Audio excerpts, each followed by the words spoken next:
بسم اللہ الرحمن الرحیم۔ السلام علیکم۔ مجھے یاد ہے بچپن میں جب کبھی ہمیں رات میں نیند نہیں آتی تو ہم اٹھ کر امی جان کے پاس چلے جایا کرتے تھے اور انہیں نیند سے بیدار کر کے کہا کرتے تھے، امی مجھے نیند نہیں آ رہی۔ امی فوراً نیند سے بیدار ہو کر پوچھتی، کیوں بیٹا کیا ہوا، طبیعت تو ٹھیک ہے نا؟ پیشانی پر ہاتھ رکھ کر بخار چیک کرتی، پیٹ میں تو درد نہیں نا؟ اور تسلی کر لینے کے بعد اکثر اپنے پاس سلا لیا کرتی یا جب تک ہم چاہتے ہمارے پاس بیٹھتی۔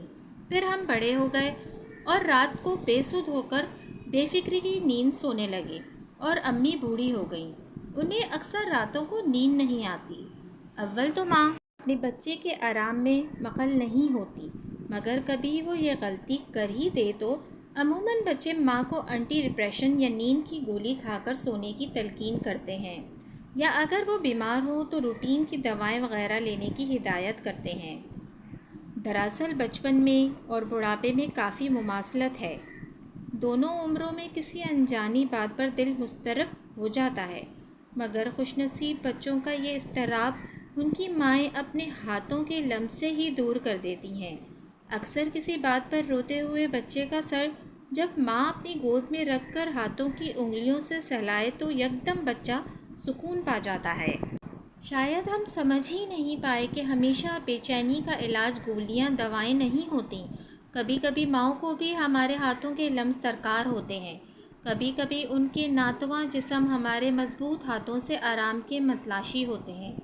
سوچئے ذرا، ہم میں سے کتنے ایسے بچے ہیں جو راتوں کو اٹھ کر اپنے والدین کو دیکھتے ہیں کہ آیا وہ پرسکون نیند سو رہے ہیں یا بڑھاپے کی ویران راتوں میں اپنے بچپن کو، اپنی ماں کے ہاتھوں کے لمس کو یاد کر رہے ہیں۔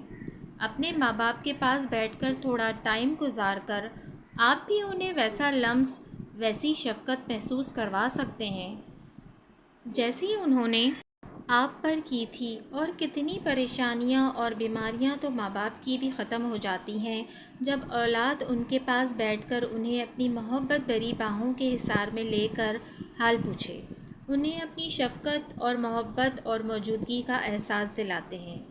اپنے والدین کو وقت دیں پلیز۔ جزاک اللہ۔ اگر آپ کو میری یہ ویڈیو پسند آئی ہے تو پلیز میرے چینل کو سبسکرائب کرنا نہ بھولیے گا۔